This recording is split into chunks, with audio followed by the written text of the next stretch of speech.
In today's Threading Thoughts, we talk about the challenges to coffee making and breweries. Coffee makers are challenged with driving innovations to blend tradition with modernity. How can they be relevant to today's generation? In order to update the company's portfolio, it requires calculated risk taking and trying out new products and services without the fear of failure. Digitalization and using omnichannels to drive brand awareness and growth have enabled many homegrown brews to make it worldwide. During the pandemic, various digital aggregators managed to keep businesses running by providing coffee at both supermarkets and homes. However, safeguarding the longevity of existing sales and preparing for new trends is the curve jumper. Venu Srinivasan graduated in commerce from Loyola College, Chennai. After a corporate stint with Citigroup for 4 years, he joined the family concern Leo Coffee. After spending time with the sales, marketing, and finance departments within the company, he took over as CEO in 2011.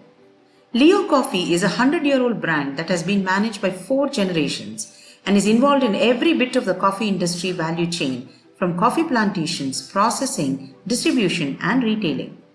He has brought many innovations to the established business. Leo Coffee supports and follows sustainable farming methods and involves the local community for all their farming practices. Hi Venu, thank you so much for joining us on this podcast today, and I'm so glad you were able to spare some time. Thank you so much. Thanks for having me here, Mrudula. It's a pleasure. Thank you so much. Venu, what has been your curve jumper as far as coffee marketing is concerned? Curve jumping is, in simple terms, innovation. So, where you disrupt the existing business model that you're in so that you can, go on to the next curve. And the case study that I keep talking about, apart from our own experiences, is the big Netflix and Blockbuster case study, where Blockbuster was a big video rental library in the US in the late 90s. They were a huge company. Basically, you go to their store, rent out a DVD and take it home, watch it, return it. So that was their business model. And they were doing it for 15, 20 years successfully, almost $1 billion company. It was a huge company. So when Netflix launched, I think 2010, early 2011, 12, and they were still, a nascent company, I think they approached Blockbuster asking them for an investment or a buyout, because they were really struggling because internet speeds were low and they were really not successful at that point of time. But then Blockbuster's old board of directors, dismissed the idea, saying that, people like to come to the store and pick up the DVDs and talk to their, people around and socialize. And so nobody wanted to, really watch movies on the internet or online. But they were obviously very wrong. And, it so happened people like to sit at home, click a button, that rather than go to a store. And they failed to innovate. They stuck on to their business model which was very successful. They were having a lot of cash coming in, and they were charging late fee. And if you don't return, you get, it was a very, good business that they had when Netflix approached them, but they declined. And then everyone knows what happened. Netflix grew to a massive scale, and within a couple of years, Blockbuster went bankrupt.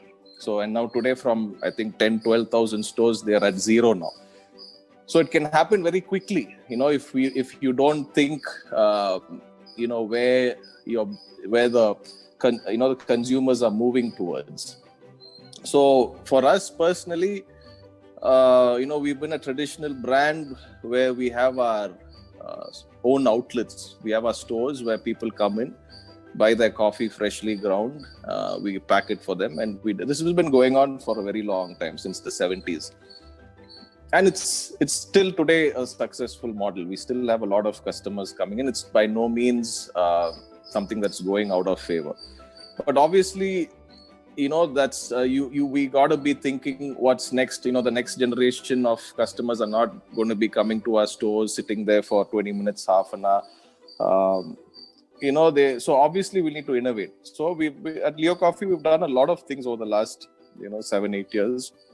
We've innovated. There's a concept called Shop in Shop, where we literally take our own outlets operation inside a supermarket. We condense it into a kiosk where you can still get your freshly ground coffee there. But along with your other products, because inside a supermarket you're going to buy your weekly or monthly groceries. So your footfalls are for the malls or the shops, and they also come for your Shop in Shop, right? Exactly. So the footfalls are guaranteed, and customers are happy that because they don't have to come for a coffee purchase separately into our stores.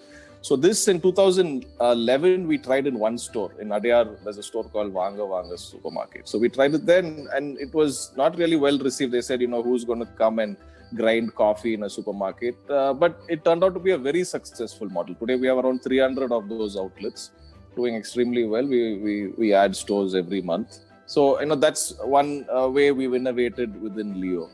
Then we've also gone into coffee vending. We've got our distribution arm where we sell packed coffee to all supermarkets, which we were not doing. Traditionally we were only the store concept. And we've also of late gone into e-commerce. We're there on all the e-commerce marketplaces. We have our own website where we ship pan-India. We have a WhatsApp bot where you can order through a WhatsApp ordering system. You can order through our Facebook page. So we've created these multiple channels through which you can still get our coffee other than our stores. And even within the store, there is scope for innovation. See, it can kind of be an omni-channel experience for the customer, and where we also link our stores with hyper-local chains like Swiggy, aggregators like Swiggy, Zomato, and Dunzo. So you can sit at home, place an order, and the same coffee from our stores will also get delivered to you. So, we have these multiple models that we've created, both online and offline. And we have subscription models for the customers where they can book the coffee for a year and we send it to them every month and they get a discount for it.